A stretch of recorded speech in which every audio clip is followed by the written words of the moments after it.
Liberando su potencial.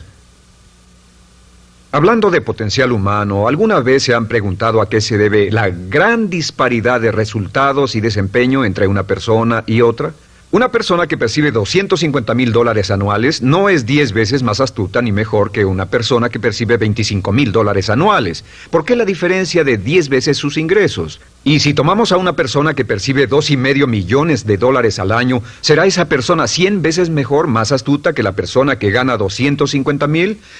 Imposible. En un estudio reciente de coeficiente intelectual probaron a 1,000 personas de una cierta población y llegaron a la conclusión de que la mejor persona entre los 1,000 solo era 2,5 veces más astuta que la persona de menor coeficiente intelectual. Solo 2,5 veces la disparidad, y tal vez eso sea con toda la población. ¿A qué supone que se debe la diferencia? Al hablar de potencial humano, llegamos a una fórmula que deduje hace algunos años. Tal vez eso lo explique un poco. La fórmula comienza con lo que llamamos AI. O sea, atributos innatos, las cualidades, la inteligencia, la habilidad, el temperamento, cosas con las que se nace que no pueden cambiarse mucho. Además de los atributos adquiridos. Estos atributos son muy importantes, son su educación, su capacitación, sus capacidades, su experiencia, conocimiento, sabiduría, etc., multiplicado por A, que es su actitud, es igual al potencial humano individual o al desempeño humano individual o resultados individuales humanos. Ahora, de estos tres, los atributos innatos se traen desde el nacimiento. Los adquiridos pueden cambiarse, pero se necesita cierto tiempo para ello, aunque a veces cambiamos muy rápidamente. Cierta información valiosa puede cambiar dramáticamente su eficacia, pero las actitudes pueden aumentarse o disminuirse dramáticamente en segundos. Cada vez que mejoramos nuestra actitud, multiplicamos todas nuestras capacidades. Una actitud ha sido llamada acertadamente el lenguaje más importante del ser humano, la palabra más importante del idioma en el humano. Todo lo que hacemos en la vida, según un estudio en Harvard entre estudiantes ejecutivos, será en un 85% de actitudes. Un 85% de su éxito estará determinado por su actitud. Eso significa que está determinado por cuán positivo o cuánta actitud mental positiva se tenga. Las personas con actitudes mentales positivas tienden a avanzar más rápidamente, se mueven hacia la cima en organizaciones valiosas, ganan más dinero, sacan más satisfacción de la vida. Una actitud mental positiva no significa que baile por las calles y arroje flores. Solo significa que tome una actitud constructiva en general o se aproxime hacia su trabajo, su vida, sus problemas, relaciones, etc. Según el informe Cox de las empresas americanas, según la revista Success, un 85% o más de todo lo que se logra se debe a la actitud. Y la pregunta es, ¿de dónde vienen las actitudes? Las actitudes vienen de las expectativas. Muy simple, ya hablamos de eso. Y una forma muy poderosa de mejorar su actitud instantáneamente es decir, aunque no lo crea, pienso que algo maravilloso va a ocurrirme hoy. Como dijimos antes, nuestras expectativas sobre los desenlaces determinan nuestra actitud. Si espera que las cosas salgan bien, tendrá una actitud positiva. Si espera que salgan mal, tendrá una actitud negativa. Y lo maravilloso es que podemos fabricar nuestras expectativas. Podemos esperar lo que deseamos. Podemos esperar cosas buenas, cosas malas, y no nos decepcionaremos. ¿De dónde surgen nuestras expectativas? Nuestras expectativas surgen de nuestras creencias y de nuestros valores. Son el centro de los factores motivacionales de nuestra personalidad, nuestras creencias. Y esto nos conduce a un entendimiento del potencial humano. Significa básicamente que nuestra actitud es una expresión externa de lo que está ocurriendo internamente. Y esto es consistente con las leyes mentales. Con respecto a las creencias, cada uno de nosotros tiene muchas creencias en el fondo que los psicólogos llaman los conceptos propios. El concepto propio, o su descubrimiento, es considerado por muchos como el logro único y más importante para comprender el desempeño humano en el siglo XX. Yo estoy de acuerdo. El concepto propio es como, si queremos usar una analogía militar, el centro de mando. O si queremos usar una analogía técnica, es el programa central de su computadora básica. Es un grupo de creencias, valores, actitudes, sentimientos, ideas, etcétera, almacenadas en el fondo de nosotros y son el resultado de casi todas las experiencias que hemos tenido en la vida. Y algunos investigadores dicen que el concepto propio comienza a formarse aún antes del nacimiento, pero el concepto propio, una vez colocado, Precede, predice y determina sus niveles de eficacia y desempeño en todas las áreas de nuestra vida. El concepto propio se convierte en el centro de mando o el programa maestro. El concepto propio de este grupo de creencias determina lo que dirá, lo que hará, cómo actuará, cómo se siente y reacciona, etc. ¿Qué significa esto? Significa que todas las mejoras en su vida externa, todos los cambios en su realidad comienzan con un cambio en su concepto propio. Les voy a explicar lo que significa. Esta es una gráfica muy simple. Hablamos de potencial humano y decimos que la persona promedio usa un 10% o menos de su potencial. Según investigaciones, tal vez es mucho menos. El Instituto Stanford Brain en Santa Clara, California, estima que tal vez se aproxime a un 2%. Seremos generosos y diremos que la persona promedio usa un 10%. Significa que en los mejores casos, la mayoría, como usted o yo, no usamos un 90% de nuestro potencial. Uno de los mejores filósofos, Oliver Wendell Holmes, dice que la tragedia de la persona promedio es que llegan a la tumba con su música aún por dentro. Aún están funcionando con mucho menos de su potencial total. Y esto es el potencial humano. Sabemos que existe una relación directa entre el potencial humano y el concepto propio. Pero como nuestros conceptos propios o nuestras estimaciones de nosotros mismos generalmente son mucho menores de lo que debieran ser, nuestro nivel de desempeño y eficacia también es menor. Sabemos que nuestro concepto propio es altamente subjetivo.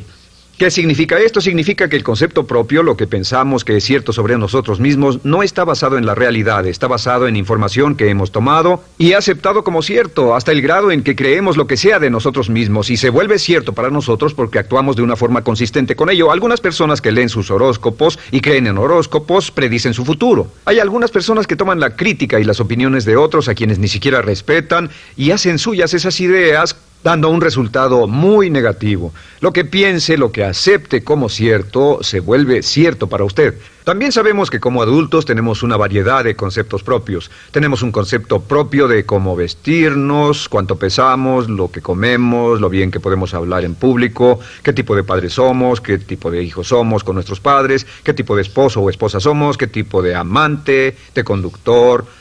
Lo interesante de manejar es que todos los hombres tienen un concepto muy positivo con respecto a esto.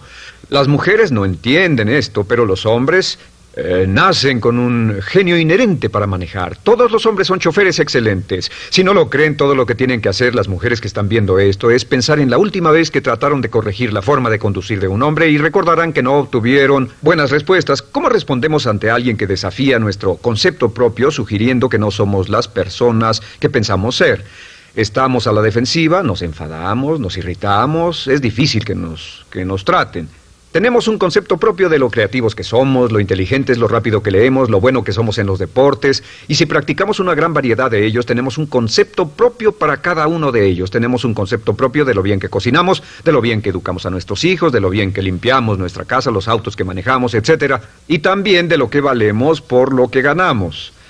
Es muy interesante saber que nunca ganamos más del 10% de nuestro concepto propio en ingresos.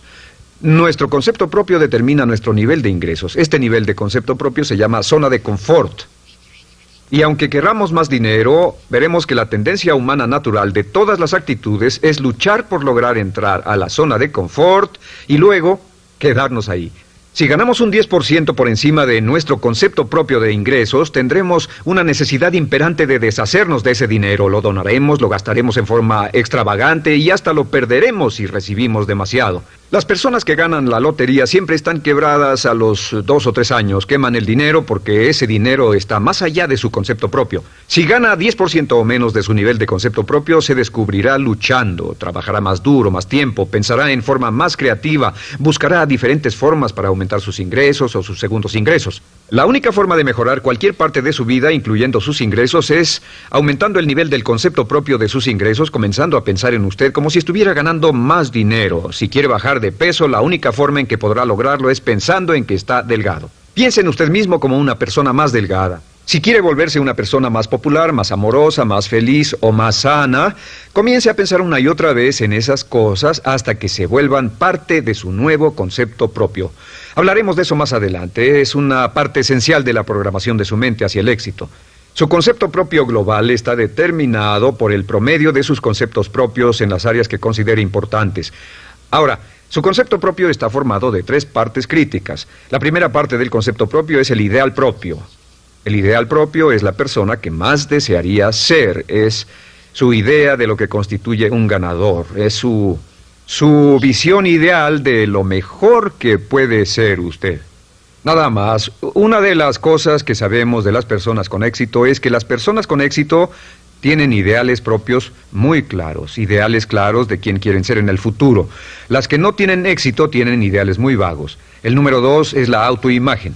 La autoimagen es como un retrato de cómo se ve a sí mismo y lo que piensa de sí mismo. La autoimagen es el espejo interno, es como se percibe a sí mismo ahora en su desempeño actual, en forma cotidiana. La tercera parte es su autoestima. Su autoestima es cómo se siente consigo mismo. Cómo se siente consigo mismo es la fuerza motriz, el motor, la fuerza poderosa dentro de su subconsciente. Es la fuerza de energía dentro de su concepto propio y determina casi todo lo que le pasa. La mejor definición de autoestima es cuánto se agrada a sí mismo. Cuánto se agrada a sí mismo como esposo, cuánto se agrada a sí mismo como empleado, cuánto se agrada a sí mismo como jefe, como inversionista, como orador profesional, como atleta, etcétera. Según se agrade a sí mismo, su nivel de autoestima, su sentimiento emocional global respecto a cualquier área de su vida, determina su desempeño y su eficacia en dicha área.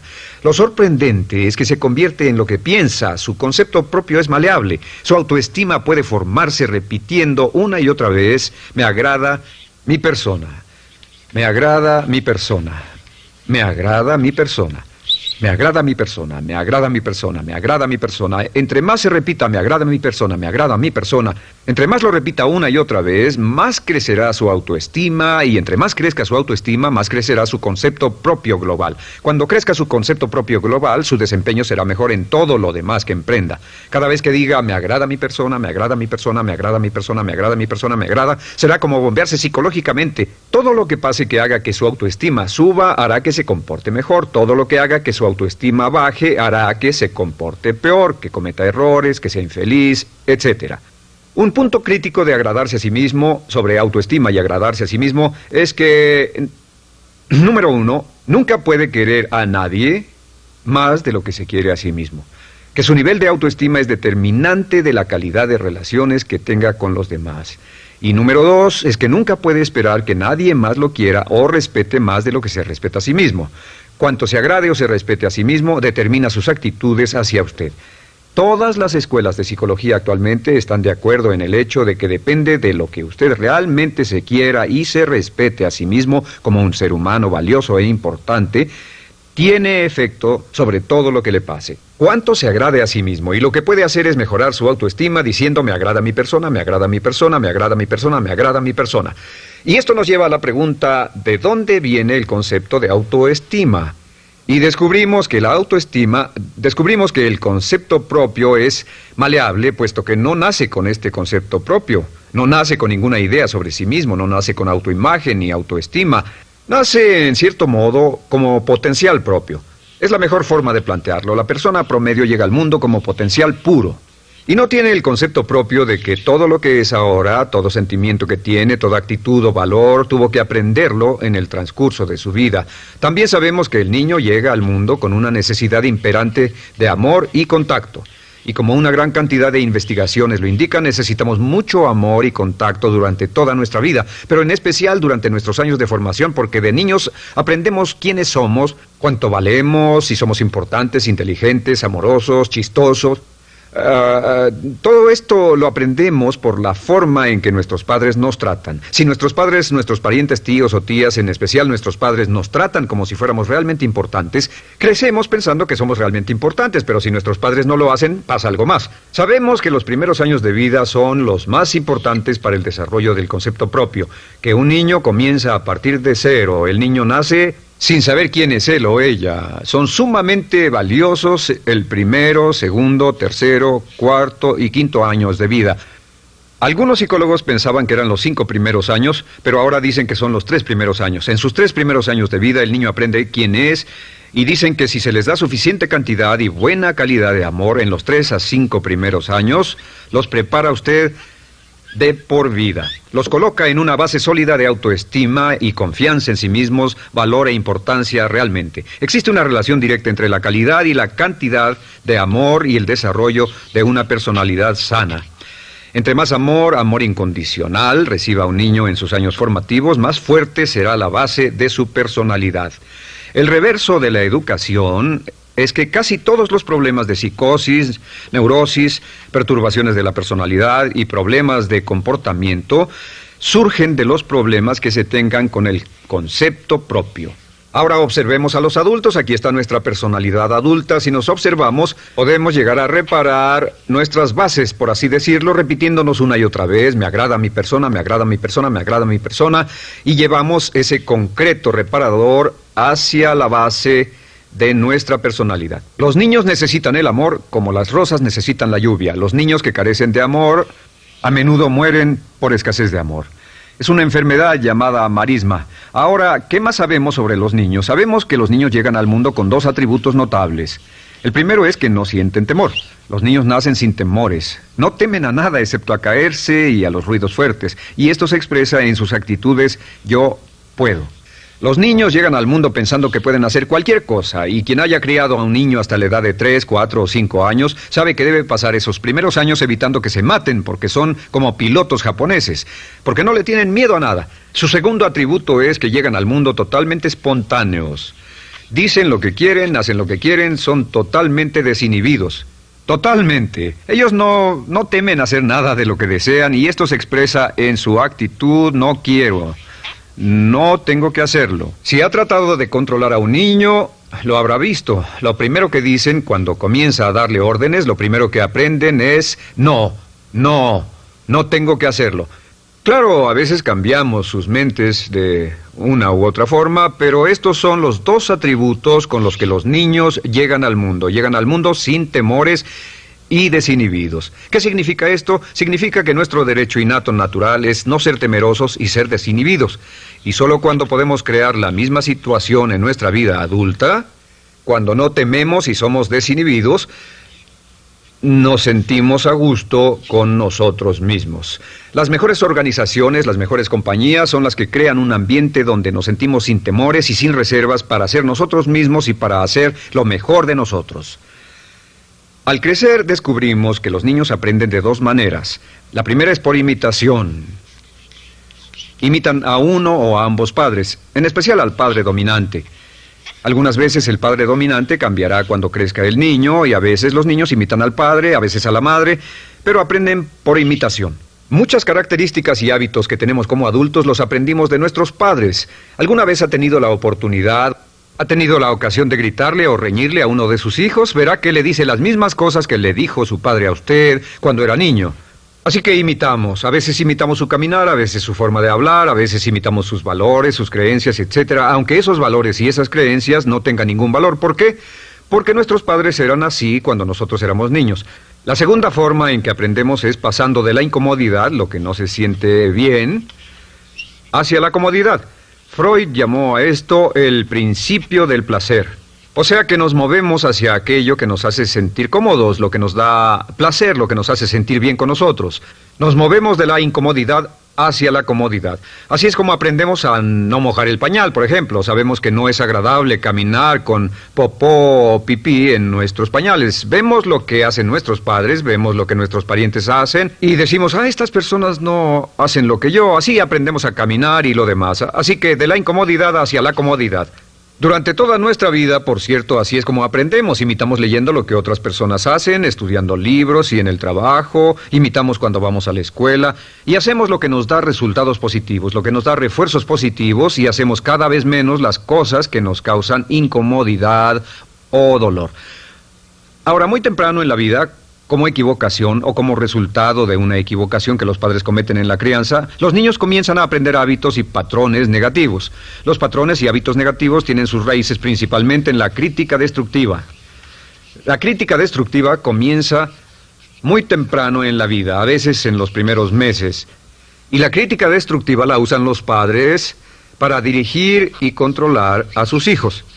Desafortunadamente, tiene un efecto muy peligroso y dañino sobre nosotros, ya que la crítica destructiva tiende a minar la integridad de la personalidad del niño. Muchos de nosotros, incluyéndome a mí y a muchos de ustedes, nos hemos visto minados y heridos por la crítica destructiva más que todas las guerras en la historia. Ahora, como resultado de la crítica destructiva, comenzamos a desarrollar hábitos y patrones negativos. Los patrones de hábitos negativos son respuestas condicionadas hacia los estímulos. Los patrones de hábitos negativos se desarrollan en los inicios de la vida. Se desarrollan como resultado de una repetición del temor y el dolor una y otra vez. Se desarrollan como resultado de la crítica destructiva, el castigo físico, etc. En los inicios de la vida comenzamos a desarrollar dos manifestaciones que nos persiguen durante toda nuestra vida y más que ninguna otra cosa inhiben nuestro potencial. La primera es la llamada patrón de hábito negativo inhibido. El patrón de hábito negativo inhibido se aprende cuando al niño le dicen una y otra vez no. Aléjate de ahí, no toques eso, y se le castiga. Cuando el niño intenta algo nuevo, o se involucra con algo, o huele algo, o derrama algo, o rompe algo accidentalmente, el padre estalla y se enfada mucho. Como ven, el niño está impulsado por la curiosidad insaciable de explorar su mundo. Y lo que pasa es que cuando lo explora o se interesa y echa a perder algo, si el padre reacciona golpeando al niño, el niño comienza a pensar cada vez que intento algo nuevo, cada vez que intento algo diferente, cada vez que voy más allá de mis límites, cada vez que me salgo de mi zona de comodidad, cada vez que no juego sanamente, me golpean, me castigan, me lastiman, me envían a mi alcoba y me siento mal. Y muy pronto el niño desarrolla el sentimiento de no puedo, no puedo. No puedo. Cada vez que trato algo diferente, me castigan. No puedo, no puedo, no puedo. Es como la respuesta de Pavlov. Pavlov sonaba la campana y le daba de comer a un perro, y el perro salivaba, y Pavlov alimentaba al perro. Mientras sonaba la campana, el perro salivaba y siguió haciendo eso, y después Pavlov solo sonaba la campana y el perro salivaba. Lo que pasa en la vida adulta es que esto crea lo que llamamos temor al fracaso. El temor al fracaso es una respuesta condicionada a un proceso de crítica destructiva que ocurre en los primeros 5 o 6 años de la vida. El temor al fracaso automáticamente nos activa, nos sentimos ansiosos, tensos, intranquilos, sentimos presiones y estrés en nuestro plexo solar, sentimos ganas de retirarnos del evento, y el temor al fracaso es la razón principal por los fracasos en la vida adulta. Es la razón principal por la que evitamos cumplir plenamente nuestro potencial. De hecho, todos los patrones de hábitos negativos se experimentan en el cuerpo físico. Puedes saber cuál es un patrón de hábito negativo porque se siente en el cuerpo físico, precisamente. El patrón de hábito negativo inhibido, el temor al fracaso, el no puedo, ocurre primero que todo en el plexo solar. ¿Ha tenido la ocasión donde debe hablar frente a un grupo, debe ir a una revisión de su desempeño o debe hacer una llamada determinante? Primero su plexo solar se aprieta. Si el temor continúa, su respiración se acelera. Su corazón comienza a latir apresuradamente, su frecuencia respiratoria aumenta y le duele la cabeza como migraña en la parte frontal, su garganta se le cierra y no puede hablar y se le seca la boca por completo, y como se pone tan tenso y asustado, va corriendo al baño. Estas son todas las manifestaciones. No hay peligro físico, pero sí peligro psicológico, una respuesta condicionada. Cuando sentimos estas cosas, la tendencia es retirarse de la situación que las ocasiona, y es la razón por la que no logramos mucho si retrocedemos. Es muy importante. El segundo patrón de hábitos negativos es el compulsivo. El patrón de hábito negativo compulsivo se aprende cuando a los niños se les dice una y otra vez: más vale que lo hagas. Si no lo haces, tendrás problemas o me las pagarás. A los niños se les convierte en recipientes del amor condicionado. Los padres no intentan hacer esto, pero lo que hacen es sugerirle al niño: no te amo, por lo tanto no estás a salvo, a menos y hasta que hagas lo que yo quiero. El niño crece sintiendo: tengo que hacer lo que quiera mi mamá. Debo complacerla, debo complacer a papá, debo complacer a los demás, debo complacer a mis parientes, y a veces debo complacer a mis semejantes, debo complacer a mis maestros, debo complacer a todo el mundo, y crecen con esto: debo. No puedo hacer lo que quiero hacer, debo hacer lo que complace a las demás personas. Este patrón de hábito negativo muy temprano en la vida se traduce en el temor al rechazo. El temor al rechazo lo experimentan los hombres como adultos como un comportamiento tipo A. Hablaremos del comportamiento tipo A posteriormente. El comportamiento tipo A es una necesidad compulsiva o excesivamente compulsiva de complacer de algún modo a alguien sin normas de comportamiento, prácticamente sin pensarlo. El temor al rechazo nos impulsa, nos hace muy sensibles a las necesidades de los demás. Hacemos cosas que otras personas quieren, no hacemos lo que nosotros queremos. Siempre estamos tratando de complacer a los demás. Tenemos preocupaciones o nos importan las opiniones, sentimientos y actitudes de otros hasta el punto donde ocultamos nuestras necesidades. El temor al rechazo se siente en la columna del cuerpo. Se divide el cuerpo a la mitad y se siente hacia abajo en la mitad posterior del cuerpo. El primer lugar donde comienza a sentirse el temor al rechazo es generalmente en los hombros y el cuello. Nos sentimos entumidos, duros, tensos. Cuando tenemos mucho que hacer sentiremos un estrés tremendo en la columna. Los músculos se estiran en la parte posterior. A veces se manifestará como flebitis y venas varicosas y a menudo nos darán dolores de cabeza en la parte posterior de esta porque las arterias carótidas que llevan la sangre hasta la cabeza, los músculos a su alrededor se contraen y la cantidad de sangre que fluye hacia la cabeza fluye más lentamente y se siente un terrible dolor de cabeza en la parte posterior. Estos dos temores, los patrones de hábitos negativos compulsivos, el compulsivo y el inhibitorio, son resultado de la crítica destructiva, el gran destructor de la personalidad que nos persigue durante toda la vida. Y lo maravilloso de todo esto es que como son patrones de hábitos aprendidos, podemos olvidarlos. Podemos acabar con el temor al fracaso que nos detiene. Podemos acabar con el temor al rechazo que hace que hagamos cosas que complacen a los demás en vez de complacernos a nosotros, trabajando con nuestra propia autoestima.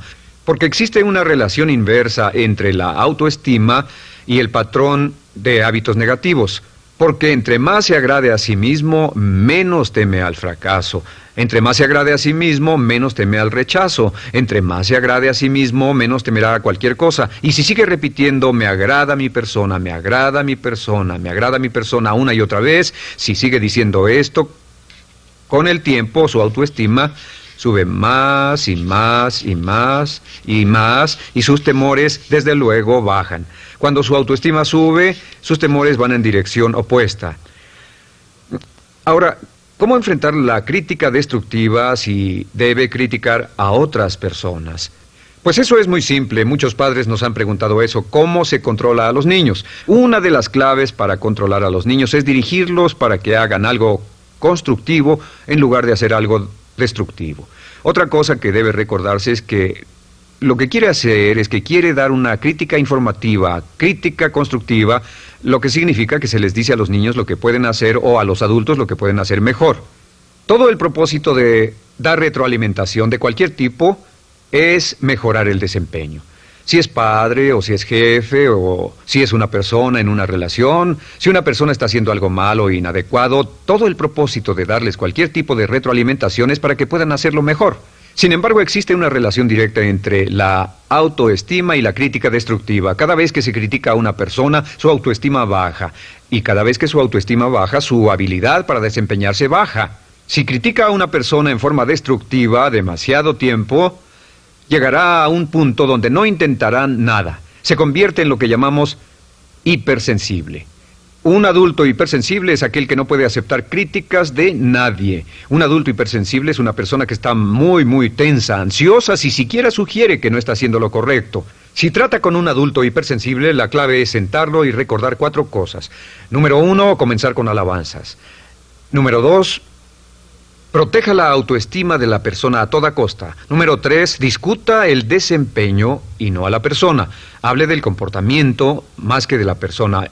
Y número 4 es enfocarse hacia el futuro en vez de en el pasado. Enfóquese hacia lo que va a hacerse en forma diferente en el futuro en vez de lo que pasó en el pasado. ¿Por qué? Una razón muy simple, porque una persona no puede controlar el pasado. Al no poder controlar el pasado, cualquier crítica de lo que han hecho en el pasado les da un estrés tremendo y frustración. Así que, en resumen, la clave del éxito en la vida es una actitud mental positiva. Una actitud mental positiva se basa en expectativas de éxito, de una serie de expectativas positivas. Esa serie de expectativas positivas se basa en sus creencias y en su concepto de sí mismo. El centro de su concepto propio que determina su eficacia en la vida es su autoestima, y su autoestima se mide por cuanto se valore a sí mismo. Las dos cosas que nos frenan más que nada son el temor al fracaso y el temor al rechazo. Y uno de nuestros secretos centrales de éxito es este: Conviértase en un organismo generador de autoestima perpetua. Haga continuamente cosas para usted mismo, hacia sí mismo en su vida, que hagan que se agrade a sí mismo, que se ame, que se acepte, que se respete, que hagan que se sienta fantástico con usted mismo. Si es un jefe o un padre, no olvide que la clave para el máximo desempeño en su hogar y en su trabajo es hacer que las personas se sientan maravillosamente consigo mismas. Entre mejor se sienta consigo mismo y más se agrade, más probable será que logre que las personas a su alrededor lo quieran, lo acepten, lo respeten, se respeten